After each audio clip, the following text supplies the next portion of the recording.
और हमारे और आपकी तरह मोहब्बत अल्लाह अल्लाह, जबान से कह रहे हैं नबी से मोहब्बत।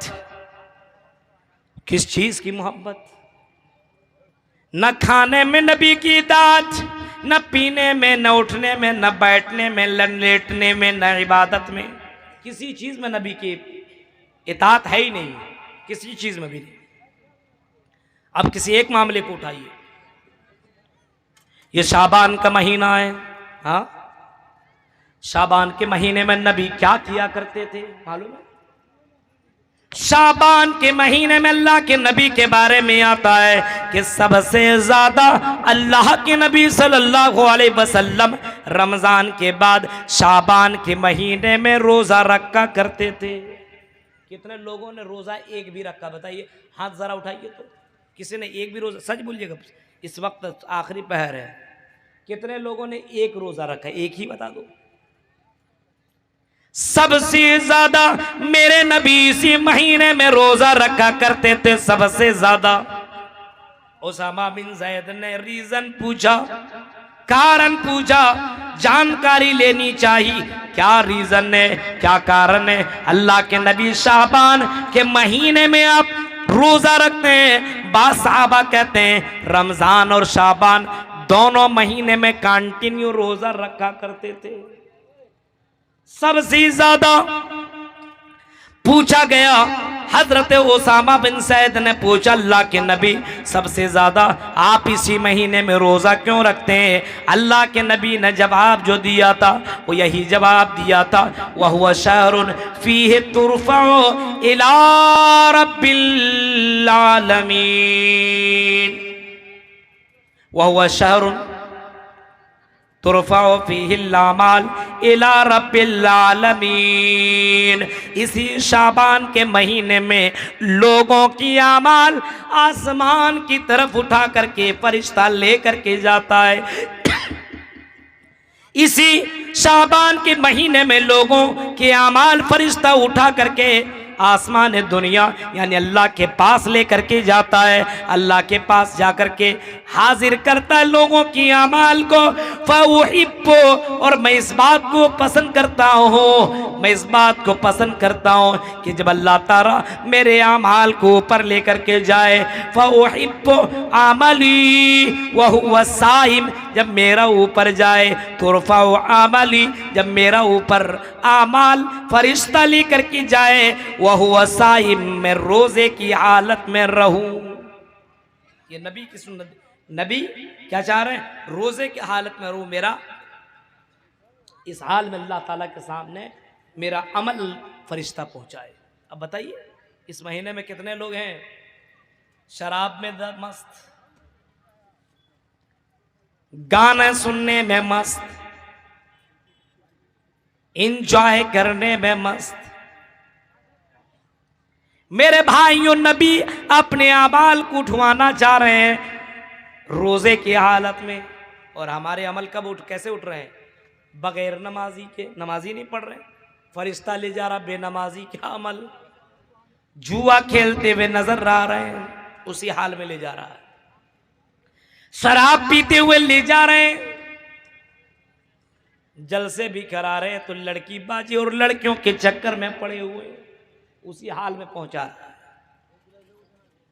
ये नबी की कौन सी मोहब्बत है, नबी की कौन सी इबादत है? बताओ बताओ पूर्णिया बिहार के लोगों, ये नबी से कैसी मोहब्बत, नबी से कौन सी मोहब्बत है? आप ही बताओ। आओ, नबी से मोहब्बत ही देखनी हो तो एक सहाबी का वाकया मैं बयान कर दूं, बड़ा प्यारा वाकया सुनो। नबी से मोहब्बत देखनी हो तो जरा देखो अब्दुल उज्जा का वो वाकया। हाँ, अब्दुल उज्जा का वो वाकया जरा नोट करो मेरे भाइयों। अब्दुल उज्जा ने नबी अकरम का पैगाम सुन लिया बचपन ही में कि कोई मोहम्मद करके मक्का भी आया है।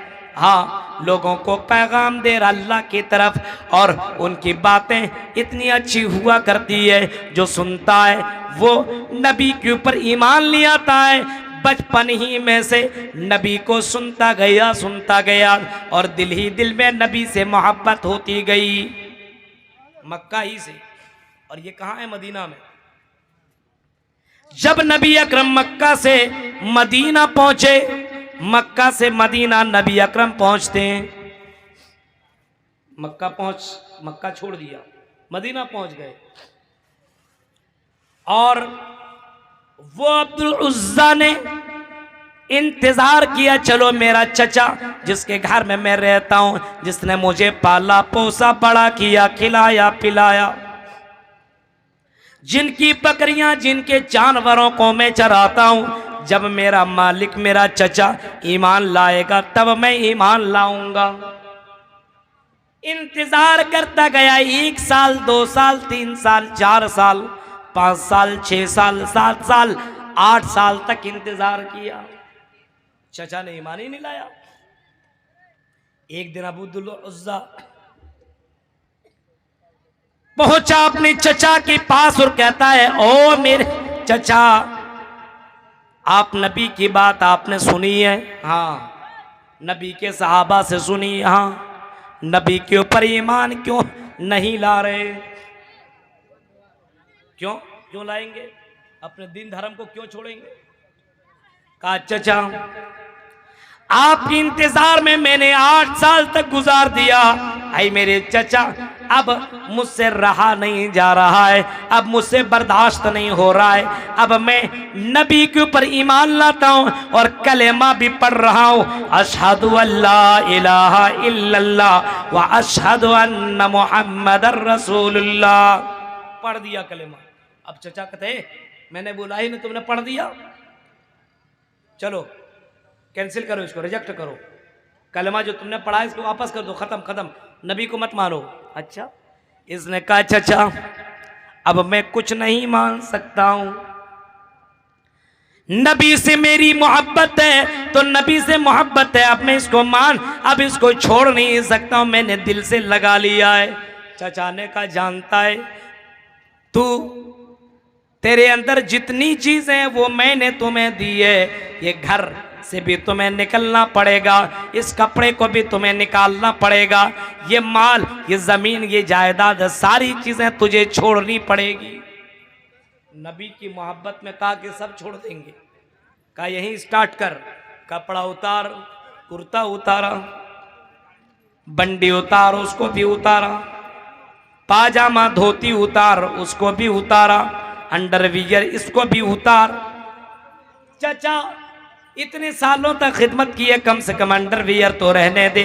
कहा, नहीं इसको भी उतार, वरना अगर नहीं उतारना है तो कलेमा का इनकार कर, मोहम्मदुर रसूलुल्लाह का इनकार कर। चचा को देखा और नबी की मोहब्बत को देखा, इसने अंडरवियर भी उतार दिया, जवान ने उतार दिया और इसी हाल में निकल गया और एक जगह छिप गया। रात की तारीकी हुई और वो वहां से निकला, माँ के पास पहुंचा और माँ से कहता है, ओ मेरी माँ, मेरे लिए कोई कपड़ा दे दे, चादर दे दे, कंबल दे दे। ओ मेरी माँ, मैं नंगा हूं, ओ मेरी माँ, कम से कम मेरी मदद कर। माँ ने दरवाजा खोला ही नहीं, बल्कि अंदर से कहती है, ओ मेरे बेटे, ये तेरा हाल किसने किया है? इस जवानी में तुम्हें नंगा किसने कर दिया है? कहा, मेरी माँ, किसी और ने नहीं, मेरे चचा ने किया है, जिनके घर में मैंने बचपन ही से रहा करता था, उनके बकरियों को, उनके जानवरों को मैंने पाला पोसा, उनके घर की मैंने खिदमत की, लेकिन उन्होंने ही ये कारनामा मेरे साथ अंजाम दिया है। माँ कहती है, ओ मेरे बेटी, जरा ये बताओ, तुमने कौन सा जुर्म किया है, तुमने कौन सी गलती की है? उसने कहा, माँ, मैंने बहुत बड़ी गलती नहीं की है, सिर्फ मैंने इतना कहा है, अशहदु अल्ला इलाहा इल्लल्लाह व अशहदु अन्ना मुहम्मदर रसूलुल्लाह। माँ कहती है, बेटे हट, यहाँ भी तुझे कंबल नहीं मिलेंगे, यहाँ भी तुझे कपड़े नहीं मिलेंगे, यहाँ भी तुझे चादर नहीं मिलेंगे, तूने बहुत बड़ा पाप कर लिया है। बेटा कहता माँ अपनी दूध का तो लाज रख ले और कम से कम एक कंबल एक चादर ही दे दे। माँ ने अंदर ही से एक चादर फेंक दी, कहा दोबारा इस घर के अंदर ना आना। उसी चादर को दो टुकड़े किया, एक को कमर में बांधा, एक को ओढ़ लिया, एक से शर्मगाह छिपाई, एक से अपना जिस्म को ढका और वहां से निकला मस्जिद नबवी की तरफ। चलता गया चलता गया चलता गया, फजर के वक्त मस्जिद नबवी पहुंचता है और मस्जिद नबवी में हाजिर होता है। एक कोने में बैठ जाता है, लोगों को देखता है कि हजरत बिलाल ने जब आजान दी, लोग खराबा खराबा तशरीफ ला रहे हैं, पूरी मस्जिद भर गई। नबी अकरम की आमद हुई, नबी अकरम अंदर आए, आपने नमाज अदा की और आपने नमाज पढ़वाई। सहाबा ने आपके पीछे नमाज पढ़ी। यह सारा मंजर ये देख रहा है अब्दुल उज़्ज़ा। नबी ने नमाज पढ़ने की बाद जब सलाम फेरा और नबी अकरम जब पलटे, आपने देखा सामने कोई आदमी बैठा हुआ है। नबी अकरम उठे, उस दिन दर्स भी ना दिया, उस दिन नसीहतें भी ना की, उठे और गए सामने वाले के पास। ओ चादर वाले, ओ कम्बल वाले, तुमने नमाज क्यों ना पढ़ी, तुमने हमारे साथ नमाज क्यों ना पढ़ी। उसने कहा आई मोहम्मद सल्लल्लाहु अलैहि वसल्लम नमाज कैसे पढ़ो, मैं नमाज ही पढ़ना नहीं जानता हूँ। अल्लाह के नबी ने पूछा तुम कौन हो। उसने पूरा वाक़या सुना दिया, मेरा नाम ये है, मैं चचा के पास ये करता था, आपकी मोहब्बत में मैंने इस्लाम को एक्सेप्ट किया है, आपकी बातें बहुत अच्छी हैं, आप लोगों के लिए मोहसन इंसानियत हैं, आपको मैंने अपना सरदार मान लिया है और मैंने ज़िंदगी में ठान लिया है जिएंगे तो आपकी तरह जिस तरीके से जीने का हुक्म दे रहे हैं। आई मोहम्मद, आई नबी अकरम सल्लल्लाहु अलैहि वसल्लम, मेरी माँ ने मुझे भगा दिया है, यही एक चादर दी है, मैं नंगा था, मैंने इसी चादर को दो टुकड़े किया, एक से मैंने अपनी शर्मगाह छिपाई और दूसरे से मैंने अपने सर को, अपने बदन को छिपाया। आई अल्लाह के नबी क्या करूं, आपकी मोहब्बत में मैंने ये काम किया है। मेरे भाइयों, नबी अकरम ने सहाबा को बुलाया, ओ सहाबियों जरा इसके वाक़या को तो सुन, इसके वाक़यात और इसके कुर्बानी को तो सुन। मेरी मोहब्बत में इसने घर को छोड़ा, इसने मकान को छोड़ा, इसने चचा को छोड़ा, इसने माँ को छोड़ा और मेरी मोहब्बत में सारे कपड़े उतार भी दिए। लेकिन मोहम्मदुर रसूलुल्लाह का कलेमा पढ़ लेने के बाद, नबी अकरम सल्लल्लाहु अलैहि वसल्लम से मोहब्बत कर लेने के बाद इसने नबी अकरम को छोड़ना गवारा न किया। ओ सहाबियों सुनो, आओ सहाबियों, इसका नाम अब्दुल उज़्ज़ा नहीं रहेगा, आज से इसका नाम अब्दुल्ला ज़ुल बजाज़ैन रहेगा। आज से इसका नाम अब्दुल्ला ज़ुल बजाज़ैन रहेगा। आज के बाद अब्दुल्ला ज़ुल बजाज़ैन यानी दो चादर वाला इसको पुकारा जाएगा। अब्दुल्ला ज़ुल बजाज़ैन नबी अकरम के पास रहने लगे। कुछ दिनों के बाद जंगे तबूक का मौका आया। जंगे तबूक के मौके पे अल्लाह के नबी मैदान जिहाद में जाने लगे, सहाबा भी जाने लगे। इसने भी कहा अल्लाह के नबी मैं भी जाऊंगा। नबी ने कहा चलो अब्दुल्ला तुम भी चलो। उसने कहा कि अल्लाह के नबी मेरी ख्वाहिश है किसी दीन में मैं इसी इस्लाम के लिए मैं कुर्बान हो जाऊं, मुझे अल्लाह ताला शहादत नसीब करे, अल्लाह ताला मुझे शहादत नसीब करे। अल्लाह के नबी ने फरमाया अल्लाह ताला तुझे शहीद का मर्तबा दे, तुझे शहीद के रुतबे में अल्लाह ताला खड़ा कर दे। ये गए मकाम तबूक पहुंचे, वहीं बीमार हुए और उसी में इनका इंतकाल हो गया। अल्लाह के नबी पहले कह चुके थे जो मैदान जिहाद में कोई गिर के मरा या फिर कोई बीमार होकर के मरेगा उसको शहीद का दर्जा मिलेगा।